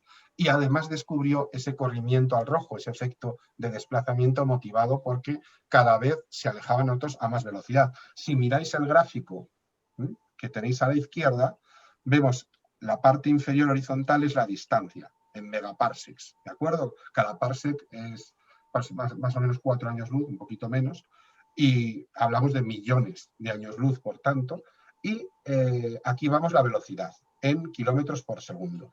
Por ejemplo, una estrella que esté a 180 millones de años luz de nosotros, fijaros, ya se aleja a 10.000 kilómetros por segundo de velocidad de nosotros. Mientras que una estrella que está a 20 millones de años luz, tan solo se aleja a 1.000 kilómetros por segundo de nosotros. Insisto, no es que se alejen de la Tierra, se alejarían a la misma velocidad de cualquier objeto que haya en el espacio. Si queréis utilizar una analogía, yo siempre pongo el ejemplo no del globo, sino de la superficie del globo. Cogéis un globo deshinchado, ¿vale? Y pintáis en él puntos con un rotulador. Y lo empezáis a inflar. Veréis como todos los puntos se separan de todos los puntos, porque está aumentando la superficie del globo. El globo hinchado es muchísimo más grande en superficie que el globo deshinchado. Entonces, el universo en más dimensiones funciona como la superficie del globo. Los puntitos serían los cúmulos de galaxias, no las estrellas, ya os he dicho, serían cúmulos de galaxias. Entonces, cuando se infla el universo de alguna manera por ese estado inflacionario, se van separando todos de todos, al igual que se separan todos de todos los puntos que he pintado en la superficie del globo. ¿Lo entendéis un poco la analogía? Pregunto. Sí. Está muy claro. Yo creo que eso es lo que mejor entendemos, ¿no? Vale. Lo digo porque, pero no os la quedéis como analogía, porque mucha gente luego me dice, pero entonces, ¿dónde está el globo? O no, estamos hablando de más dimensiones, ¿vale? Es decir, no lo pensemos como tal. Pero eso nos sirve para entender un poquito como si el universo aumentara su superficie, ¿de acuerdo? Y afectara de alguna manera al propio tamaño del universo cada vez más grande. Bueno, entonces se produjo el gran enfrentamiento. Por un lado estaba la teoría del Big Bang de Lemaitre y apoyada por George Gamow, y por otro lado teníamos la teoría del estado estacionario de Fred Hoyle, ¿no? Fred Hoyle es este señor de la izquierda que nos mira con esa cara tan curiosa, y al otro lado tenemos a Gamow, que como podéis ver se parecían pero bastante. Pues Science Combat, hubo juego de combate de científicos, ¿no? Se insultaron mucho, se pelearon mucho, tuvieron científicos cada uno que les seguía a ellos, pero con el paso de los años las observaciones dieron la razón a Gamow y a Lemaitre. Es decir, detectamos la radiación de fondo de microondas, que es el resto, las cenizas de esa enorme energía que se produjo tras el Big Bang, 300.000 años después del Big Bang, no penséis que es la del origen del Big Bang, esa radiación de fondo que apenas está 2,3 grados Kelvin por encima del cero absoluto, pero que mires a donde mires del universo la detectas en la misma cantidad. Y por otro lado, los telescopios espaciales nos han permitido ver cada vez más estrellas más lejanas, y todas tienen ese desplazamiento al rojo, y cuanto más lejos, más velocidad de escape respecto a nosotros. Luego, si volvemos a utilizar esa máquina del tiempo y nos vamos marcha atrás, el universo se va haciendo más pequeño, más pequeño, más pequeño, más pequeño, a ser más pequeño que un átomo y alcanzar prácticamente una densidad infinita, y por tanto ser una singularidad, que es donde se produjo y comenzó a existir. Hombre. Aquí está Michio Kaku, que tiene una serie de bromas muy graciosas, pero tiene toda la razón sobre el Big Bang. Dice que tienes un nombre horrible, porque dice, no fue grande. Si el universo era como un átomo, más pequeño que un átomo, ¿cómo va a ser grande la explosión? Luego, el mismo Big Bang genera las dimensiones espaciales, con lo cual, evidentemente, en el momento que se produce no hay absolutamente nada grande. Y tampoco es una explosión, porque no se propagó fuera de sí mismo, porque no había nada fuera. No existía el espacio. El espacio se crea con el propio Big Bang, ¿de acuerdo? Entonces, un poco de broma, en uno de sus libros habla del error enorme de utilizar, pero bueno, se ha extendido la palabra Big Bang. Hoy en día, usando la radiación de fondo de microondas y la función de correlación de galaxias es estudiar sus movimientos, hemos descubierto o hecho un cálculo muy aproximado que sería aproximadamente unos 13.700 millones de años con un error de 200 millones de años, más o menos. O sea que ya tenemos una precisión bastante importante de cuándo sucedió este fenómeno. Como ya sabéis, al principio estaba lleno de una manera homogénea, isotrópica, de una energía densísima, porque estaba todo concentrado en menos del tamaño de un átomo. Por lo tanto, una temperatura y presiones concomitantes eran tremendamente poderosas. Conforme se expande, se enfría. Suceden cambios de fase parecidos a la condensación del vapor. Ya sabéis, cuando sale agua hirviendo de nuestra olla que tenemos puesta y la tenemos tapada, al chocar con la parte de arriba se condensa rápidamente cambiando de estado de vapor a líquido y el agua gotea. Si levantáis la tapa, veis agua líquida que son el vapor que se ha condensado ahí. Pero en este caso no estaban relacionados con la temperatura, sino con partículas elementales. ¿De acuerdo? Fijaros, 10 a la menos 35 segundos después del tiempo de Planck se produce un cambio de fase fundamental porque se llama inflación cósmica. El universo se expande a una velocidad enorme y ahí es cuando se producen los quarks, los famosos quarks que hablábamos de mecánica cuántica. Ahí se crean, 10 a la menos 35 segundos después del tiempo de Planck, ni siquiera un segundo después del Big Bang todavía. Y ya se han generado esos quarks. Con el crecimiento del tamaño sigue disminuyendo la temperatura y se produce la variogénesis. Los quarks y los gluones se combinan y crean los protones y los neutrones. Y eso provoca la asimetría entre materia y antimateria. Hay una pequeña cantidad mayor de materia que es de antimateria. Si hubiera habido la misma, se hubiera aniquilado entre sí y no hubiera habido universo. Pero la variogénesis provocó un poquito más de antimateria. Por eso hoy en día en el universo no queda antimateria, se destruyó toda. Hay antimateria cuando la creamos nosotros en nuestros laboratorios, por supuesto, o en un PET en el hospital, pero no la hay libremente por el universo. Si la hubiera, veríamos explosiones fantásticas de rayos gamma y radiación que no detectamos en ningún caso. El universo sigue creciendo y la temperatura sigue disminuyendo. Los protones y los neutrones se combinan y forman los primeros núcleos atómicos. Deuterio, que es un isótopo de hidrógeno, y helio. Eso se llama nucleosíntesis primordial. Y ya teníamos elementos. Y se producen también los electrones, la luz, etcétera, etcétera. Conforme el universo se va enfriando, se dejó de moverse a velocidades relativistas. Es decir, sus partículas ya no se movían a velocidades cercanas a las de la luz. Empezó la gravedad a dominar. Pasados 300.000 años, los núcleos se combinan para hacer los primeros átomos, casi todo hidrógeno, y es la radiación que queda libre de ese proceso, es la radiación cósmica de fondo que detectamos nosotros. Y finalmente, algunas zonas más densas de materia pues se unieron por gravedad, hicieron nubes, estrellas, galaxias y todas las estructuras que la forman, incluidos también nosotros mismos como subproducto de las mismas. Este es un proceso rápido de cómo evolucionó el universo desde el Big Bang. ¿Alguna pregunta sobre esto? Que me acabo de hacer 13.000 millones de años. Así, en 30 segundos. ¿Hay longitud de Planck negativa? No lo he oído nunca, pero tampoco te puedo decir que no, pero no me suena. Digo, para ir un poquito más atrás. No, la longitud de Planck es el radio mínimo que te dan las ecuaciones de Planck, que es una cantidad más pequeña que el radio de un quark, para que lo entendáis. Creo que es a la menos 46.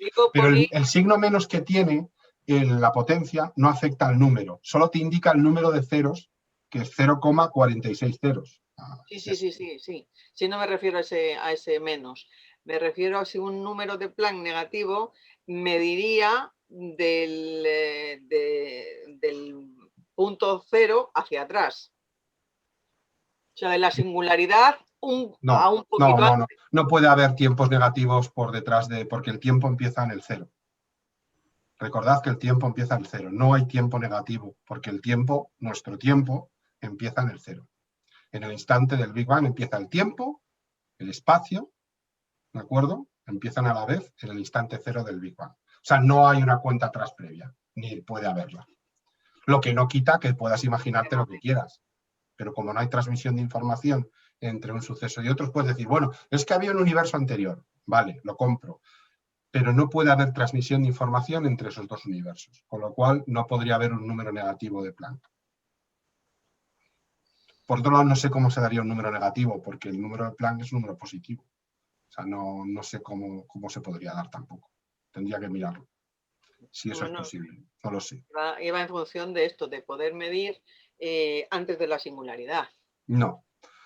No digo que no hubiera algo previamente, pero si hubiese algo, que algunas teorías, luego las veremos al final, hablan de esos posibles algos, no tendría influencia ni información transmitida a nuestro propio universo.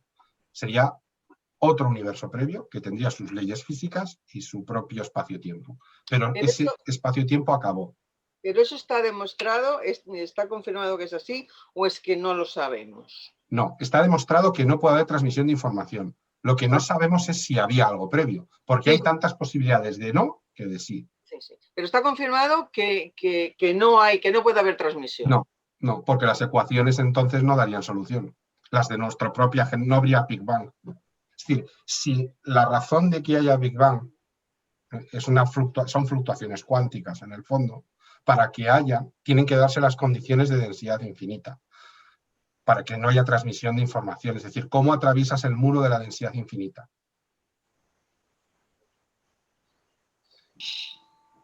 No hay nada ahí, no hay tiempo, no hay universo, no hay nada. Es una singularidad. La singularidad no la puedes atravesar. Con lo cual, que hubiera algo antes, bien, pero eso se quedó ahí. No digo que no hubiera. Hay teorías físicas que se están haciendo para intentar entender si previamente hubo otro universo, si son las branas de dos universos de un multiverso que se chocan repentinamente y generan esa explosión. Pero en todos los modelos que se hacen, las ecuaciones queda muy claro que en la singularidad no puede ser atravesada. El error que también nos puede llevar a pensar es que, y esto tiene un poco de culpa la película de Interstellar, el tema dice, vale, pero si tenemos una ecuación, una solución para la gravedad cuántica, lo podríamos ver, porque en la película lo dicen. Es un agujero negro. Ojo. No es lo mismo que la singularidad del origen del universo, ¿eh? No son iguales. Son dos singularidades, pero son dos fenómenos distintos. Ojo con eso, porque son dos fenómenos distintos. Aquí hablamos del origen del universo, que la singularidad tiene unas características diferentes. De hecho, os he puesto el texto ese que os he leído un trozo, luego hay otro igual para los agujeros negros, que define la singularidad de los agujeros negros, pero son totalmente distintos, ¿eh? Es decir, la duda es si conoceremos algún día qué era lo que había previamente, si había algo. Porque como no nos transmite información, ¿cómo lo podemos conocer? Ya que nuestro tiempo, nuestro espacio, empezaron en el instante cero. Ahí hay una especie de muro que nos impide ver más atrás. Pero ¿y cómo se creó ese punto? Ahí voy a llegar ahora. Pues que a mí me resulta difícil. Ahí voy a llegar ahora. No te preocupes que voy a intentar responder a eso. Tiene una respuesta muy rápida y te va a sorprender un montón. El caso es que también hemos detectado, pues por ejemplo, que las expansiones que estamos viendo no se corresponden con la materia que vemos. Esto ya lo hablamos con la materia y la energía oscura, ¿de acuerdo? Es decir, que también el Big Bang predecía en su teoría que tendría que haber efectos de aceleración de la expansión. Aquí volvemos a Einstein, ¿os acordáis de su constante cosmológica? Bueno, pues al final tenía en parte razón. Y aunque no tenía el efecto que él decía, lo que permitió es que al principio del Big Bang, ¿os dais cuenta lo rápido que se expandió aquí? Al principio. Luego la expansión es como más lenta, formando como una especie de tubo que sí, que se expande poco a poco. Pero al principio la expansión en muy poco tiempo fue tremenda, de un punto a ser enorme, casi tan grande como es ahora. Esa fase de expansión produjo también el que entendiéramos que nuestro universo no estaba compuesto únicamente por materia visible, por materia bariónica, sino también por materia oscura y energía oscura, que producen gravedad y tienen efectos gravitatorios, pero que permitieron que el universo no colapsara rápidamente al principio, porque lo hizo expandirse rápidamente. Einstein algo vio de eso, algo entendió que tenía que haber, pero no era capaz de ver exactamente. Él pensaba que tenía efecto en toda la historia del universo, pero en realidad el efecto de la energía oscura, ¿de acuerdo?, se produjo fundamentalmente en la fase de expansión inicial desde el instante cero. Sigue estando ahí, pero ahora estamos en el reino de la gravedad. Y la gravedad es mucho más potente y ya no tiene tanta influencia. A pesar del enorme porcentaje que ocupa, la gravedad ahora es quien manda y quien prima. Pero en el origen del universo mandaba la energía oscura. Y la energía oscura hizo que se inflara el universo en muy poquito tiempo a un tamaño casi tan grande como el que vemos ahora. Aquí os dejo las dos hipótesis que ya os he contado de cómo se produce esa energía oscura. Ahora no me voy a centrar en ella porque vamos a hablar un día de ella. Y resumiendo, ¿cómo sabemos en seguro? Pues lo que os he comentado. Hubo Big Bang porque la expansión del universo lo demuestra. Si vamos hacia atrás, cada vez estaremos más juntos. Tenemos la radiación de fondo de microondas, la abundancia de elementos ligeros, predicha por la teoría de Gamow, hidrógeno y helio, y la función de correlación de la estructura a gran escala del universo, es decir, cómo se mueven las galaxias a gran escala. No digo los planetas y las estrellas, sino los grandes cúmulos de galaxias. Aún así, quedan unos problemas por aclarar.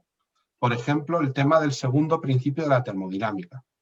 El segundo principio de la termodinámica dice algo así, que cualquier proceso que ocurre espontáneamente produce un aumento de la entropía del universo. Lo conocemos todos, lo hemos hablado más de una vez, ¿no? Si tú no haces nada, la casa se te desordena, por narices.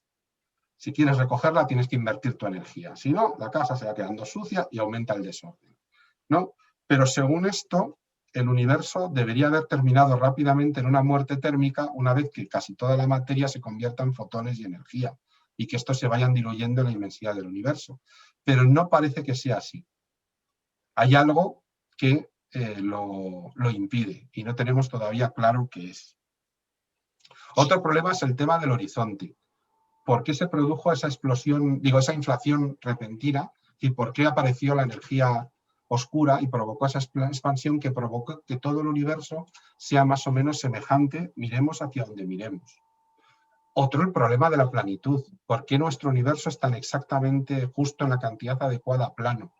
Ya que si fuera un poquito más hiperbólico o un poquito más elíptico, el universo hubiera colapsado rápidamente. Es decir, que en su origen provocó que cualquier curvatura del universo, el Big Bang, inmediatamente la aplanó. Y no sabemos también el por qué.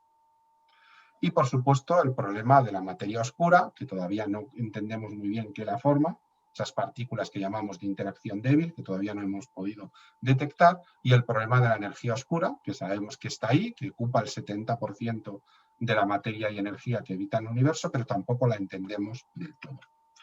Entonces, ¿qué causó el Big Bang? Respuesta: no se sabe. Esa es la respuesta fácil. Es decir, realmente nuestra ciencia colapsa en el tiempo de Planck, 10 a la menos 46 segundos después del Big Bang. No, mientras no tengamos una teoría cuántica de la gravedad, no vamos a ser capaces de profundizar más ahí. Hay como 4 teorías muy evidentes propuestas. Una es la inflación caótica, es decir, se producen fluctuaciones cuánticas de mucha energía y una de ellas, de manera caótica, empieza a expandirse y crea el universo.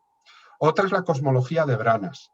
La cosmología de Branas tiene que ver con el multiverso. Habla de que existen muchos universos, ¿no? Como si fueran burbujas flotando en un agua caliente. Esas burbujas se están moviendo y de repente, ¡pa!, 2 burbujas se tocan. No se transmiten información, pero en ese punto pentadimensional, en el bulk, aquel que salía en Interstellar, se produce un Big Bang y se produce una burbuja nueva, que es el universo en el que estamos. Otra teoría es un universo oscilante, es decir, que estamos ante un universo que se expande, se comprime, se vuelve a expandir, se vuelve a comprimir y así eternamente. Igual es el primero, como igual llevamos infinitos de ellos ya que han pasado. Y otro es el Big Bounce, en el cual es un ejemplo cíclico, es decir, el universo se crea, se expande eternamente y cuando se ha expandido ya no queda nada, se produce otra inflación en un punto y se crea otro universo. Y así y otro y otro y otro de maneras infinitas. Pero realmente la respuesta es que todavía no lo sabemos. Cuando alguien diga, ¿sabemos que hubo Big Bang? Sí. ¿Sabemos por qué? No. Con lo cual, incluso a lo mejor una de estas 4 teorías tampoco es la correcta. Pero son las que más adeptos tienen entre los físicos. ¿Todas estas propuestas están basadas en algo matemático? Modelos matemáticos y parcialmente modelos también de demostración. Por ejemplo, el universo cíclico podría encajar y solucionar 3 de los 4 problemas principales que he puesto adelante. La cosmología de Branas podría explicarlos todos. A mí me gusta mucho la cosmología de Branas. La idea del multiverso me resulta intrigante, pero es un gusto personal, ¿eh? No puedo basarlo. Matemáticamente todos necesitan de gravedad cuántica, es decir, de asociar lo pequeño, la mecánica cuántica que hablamos esta semana, con la gravedad, con lo grande. Mientras no tengamos ecuaciones que las junten, no podremos saber si es una de estas 4 y cuál es la correcta, porque a lo mejor surge una quinta y es la correcta. ¿Qué es un modelo epirótico? Sí, el epirótico es el que os he contado, el de que se tocan dos burbujas, porque en la cosmología de Branas hay otras posibilidades distintas también. Pero el epirótico es exactamente el que os he contado, el de los dos universos que se tocan y provocan en ese punto del bulk, que no es nuestro universo, sino sería como un hiperespacio superior que existiera, provocan la aparición de otro universo de menos dimensiones, que sería el nuestro. Como curiosidad final, deciros que ha sido una teoría muy aceptada por la religión, sorprendentemente, el Big Bang, porque casi todas las religiones son creacionistas. Entonces la Iglesia Católica la aceptó muy rápido. De hecho, del cristianismo fue la primera, antes que el protestantismo y las demás, que aceptó. La afirmaban como muy compatibles con las 5 vías de Santo Tomás de Aquino, especialmente sobre el primer motor inmóvil, ese que habla Santo Tomás de Aquino. El judaísmo también lo ha acertado, sobre todo las que estudian la Cábala, el deísmo, ¿no? Hablan de la retracción divina y también lo han aceptado. Algunas corrientes musulmanes también la aceptan, porque incluso el Corán habla de esa frase de que al principio todo era uno y luego fue separado por la fuerza. Fijaros qué frase más curiosa tiene el Corán, aunque es parcialmente copiada de la Biblia. Y las ramas teístas del hinduismo, las que leen el Bhagavata Purana también hablan de que hubo un estado primordial que explota, mientras el gran Vishnu observaba la explosión, ¿no? El budismo, por ejemplo, que no cree en la creación, pero hay corrientes del budismo, los filósofos zen, que son creyentes en un universo oscilante. Ellos hablan de universos que se crean y luego se destruyen, se crean, se destruyen, con lo cual también admitirían estas corrientes. Esto es una curiosidad, simplemente. Sí, pero que ellos lo que dicen es que alguien creó eso. Sí, por supuesto, les viene muy bien. Les viene Claro, muy bien claro. porque, claro, hay creación porque Dios quiso voluntariamente crear. Esto es el reloj y el relojero, ¿no? ¿Quién hizo al relojero para que hiciera el reloj? Entonces, es una curiosidad, porque otras teorías científicas, yo que sé, la evolución, ¿no? ¿Cómo cuesta que entre en la religión? Pero mira, el creacionismo aceptó enseguida el Big Bang, lógicamente desde el punto de vista de los dioses, claro, no desde un punto de vista científico. Y bueno, estoy seguro que en algún momento, mientras estábamos hablando de Big Bang, habéis pensado en esta serie, si la habéis visto. Sí. He pensado y no la he visto. Bueno. Siempre digo que voy a verla y luego no me decido. Bueno, no esperéis nada muy científico, ¿eh? Es una comedia, pero te ríes mucho. He de decir que no todos los que hemos estudiado ciencia somos como ellos. Ya, no sois tan frikis, ¿no? No, pero bueno, en algunas cosas yo me veo reflejado, en los cómics, por ejemplo, y en ir a tiendas de cómics tengo que reconocer que yo he sido de esos. Ajá. Bueno, no sé si tenéis alguna pregunta que queráis hacer. Ya. Yo lo que os quiero, simplemente como resumen, que sabemos perfectamente que hubo ese Big Bang, pero que desgraciadamente no hay forma de explicar qué es lo que lo causó. Hay esas 4 teorías que pueden ser correctas. Cuando tengamos una teoría de la gravitación cuántica, o una teoría cuántica de la gravitación, pues a lo mejor podemos responder a la pregunta de cómo realmente se produjo el Big Bang. Pero de momento sabemos que hubo Big Bang, pero no sabemos qué lo produjo. Solo sabemos a partir de 10 a la menos 41 segundos, a partir de ahí entendemos todo el proceso. Pero ese 0,00040 ceros un segundos previo, ese instante es el que marca la diferencia en la creación del universo. Solo ese instante. Un instante tan pequeño que no os podéis imaginar lo pequeño que es. O sea, habría que escribirlo en un folio y lo llenaríamos de ceros. De 0,0000. Todos esos ceros, todo el espacio que ocuparía eso serían todos los interrogantes que se despiertan en mi cerebro en ese mismo momento, al llegar al punto cero. Yo, si queréis, podemos hacer una porra. Yo apuesto por la interacción de branas. Apuesto por la interacción de branas. Yo apuesto porque existen muchos universos en una especie de plano superior y cuando se produce un contacto que no está al contacto, sino que es una brana de un universo tocando a la otra, se pueden producir estos efectos de singularidades que no entendemos muy bien el proceso. Pero a mí es que me encanta. ¿No? Hay teorías que me gustan. Ya está. Y es que te ha abducido Interestelar. Sí, sí, porque además es lo que propone Interestelar. O sea, que en realidad es lo que Te ha propone. abducido la película y ya está. Pero no me digáis que no es chulo. Claro. Pero también el de... Yo compro 2 números de la porra, ¿eh? ¿Qué compras más? Sí, compro ese y compro el de las burbujas que chocan y la espuma cuántica. Ese también mola mucho, ¿no? Están ahí Vale, las- pero realmente ese concepto no crees que explicaría demasiado bien el Big Bang, porque si nuestro universo está formado por esa, digamos que nos vamos a la estructura del espacio-tiempo, fuera una espuma cuántica, vale, pero realmente funcionaría mejor para explicar los agujeros negros, por ejemplo, que la singularidad inicial también. Es decir, tiene que haber algo más que provoque que dentro de la espuma cuántica se produzca ese efecto. Tiene que haber algo más. Puede que esté relacionado también con otros universos o con un vacío muy perfecto que provoque que la espuma cuántica tenga interacciones que nosotros no podemos ver ahora mismo.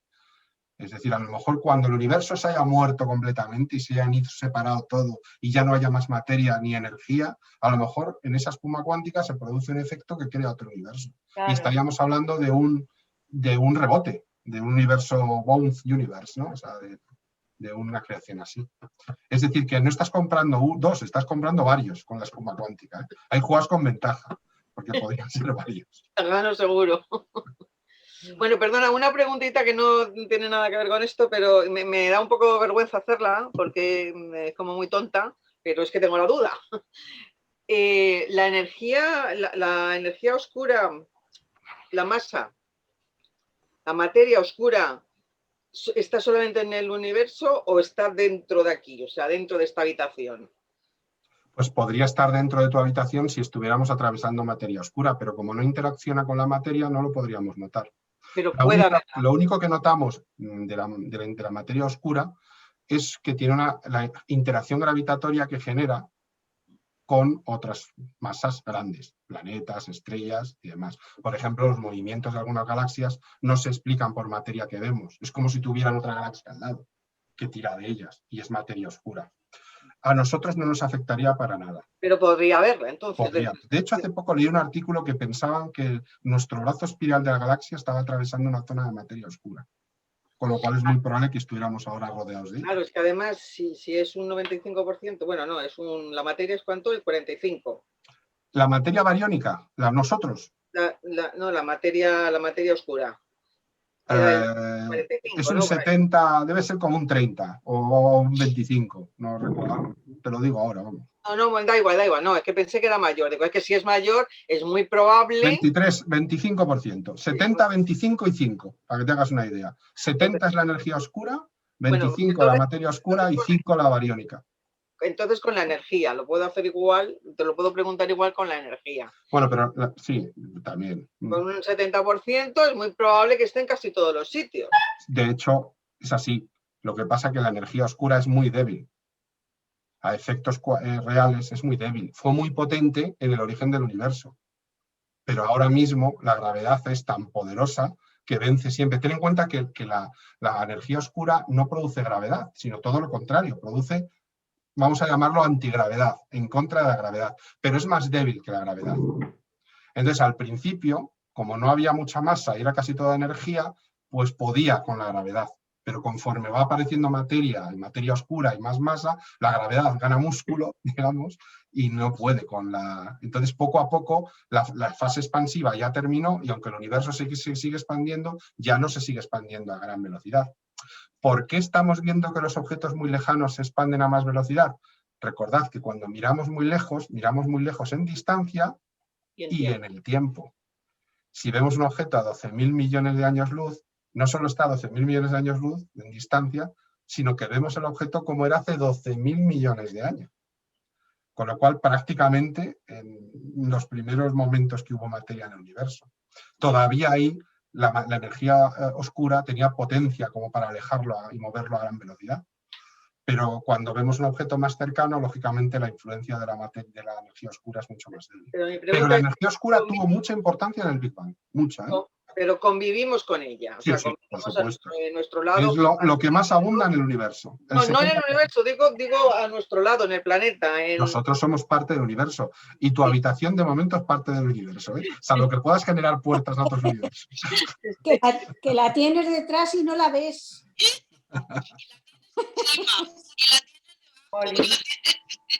Bueno, hora de los niños de Santiago. No están, se han ido al parque con su madre, o sea, estoy tranquilo, no os preocupéis. No, yo para no dilatar más, yo tengo dos preguntillas que te haré el próximo. No, pregunta, pero una por lo menos, Santiago, una. Es que me da, no sé, que es un poco como la que ha hecho Estrella, no sé si sale un poquito, pero como has hablado de la gravedad, a ver, no se conoce el fenómeno de la gravedad cómo se genera, si se sabe cómo funciona y demás, pero si no se sabe cómo se genera, sí se sabe cómo se genera, lo que no se conoce es la partícula que lo genera. O sea, el campo lo entendemos, es una deformidad del espacio-tiempo causada por la masa. La manta. Entonces, a lo mejor tengo confusión de terminología. ¿Cómo somos capaces entonces de recrear para los cosmonautas, recrear la gravedad en pequeños burbujas para que se vayan habituando a la gravedad de la Luna, a la gravedad de Marte? Sí, porque matemáticamente la entendemos perfectamente y la podemos predecir.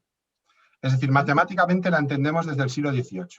En el siglo XVIII no entendíamos las ecuaciones, sabíamos las ecuaciones matemáticas, pero no sabíamos por qué eran así. Ahora ya sabemos por qué son así también. Pero las ecuaciones matemáticas las entendemos perfectamente. Entonces tú puedes predecir cuánta gravedad va a haber en un planeta, cuántas puedes generar en una nave espacial, qué cantidad de campo gravitatorio puedes generar con un objeto que se mueve. Es decir, esa parte matemática la sabemos desde hace 250 años. O sea, que es fácil recrear en una atmósfera la misma gravedad que van a tener los cosmonautas en la Luna o en Marte y que se habitúen Bueno, no, eso no, porque tú no puedes modificar el campo gravitatorio de un planeta. Es decir, ¿qué hacen los astronautas para entrenar? Básicamente simulan menos gravedad mediante dos trucos, pero no tienen menos gravedad. Un truco es ir en un avión, ir en un avión a gran altura y cuando el avión está arriba del todo, apaga los motores y se deja caer. Cuando está cayendo, vuelve a encenderlos y hace una V en gran caída. Cuando haces toda esa V, todos los tripulantes a bordo del avión están en caída libre y empiezan a flotar como si no tuvieran gravedad. En realidad es por efecto diferente, pero es la misma sensación y se hace exactamente igual. De hecho, hay vuelos que puedes pagar en dinero y te lo hacen. O sea, que puedes hacerlo. O sea, que... Así practican los y así practican. Y luego la segunda es la más obvia. ¿Dónde todos sentimos la sensación de flotar y movernos? Buceando. En el agua, claro. Claro. Entonces tiene unas piscinas gigantescas y con las mayores cantidades de filtrado del mundo. Son unas piscinas totalmente transparentes que puedes ver donde tienen dentro naves espaciales incluso. O sea, estructuras como la nave y les meten con los trajes para que se acostumbren a moverse en entornos de flotabilidad y demás. Tienen siempre buceadores alrededor por si falla algo y demás. Y es como se entrenan. O sea, no podemos modificar el campo gravitatorio de un planeta. Eso no lo podemos hacer. Pero sí podemos simular o calcular el que va a haber en la Luna, el que va a haber en Marte, o generar un giro para imitar en el espacio la gravedad de la Tierra, por ejemplo, como se proponen muchas películas que vemos. Eso sí lo podemos hacer. Pues muchas gracias, tocayo. Yo no te quiero distraer más. Venga. Bueno, pues nada. Por mi parte, os deseo buen fin de semana. Igual para todos y buena semana. Muy bien. Ahora os Buena grabo, termino de compilar esto así. Luego los envío tardísimo, disculpadme, pero es que he tenido una Nada. semana Tranquilo, de tranquilo. No trabajo, pasa nada, no Tranquilo. pasa nada. un Buen fin horror. de semana a Espero todos. esta semana, que el lunes me lo he cogido libre, porque como los niños no tienen colegio y mi mujer trabajaba, me lo he cogido libre, con lo cual espero hacerlo este fin de semana y compartirlo con vosotros. Nada, tranquilo, tranquilo. No pasa nada. Venga, buen fin de semana a todos, chicos. Bueno, Cuidaros. Vente. Buen fin de semana. Buen fin de semana, buena Igualmente. semana. Buena semana, venga, un beso para todos. Adiós. Besos.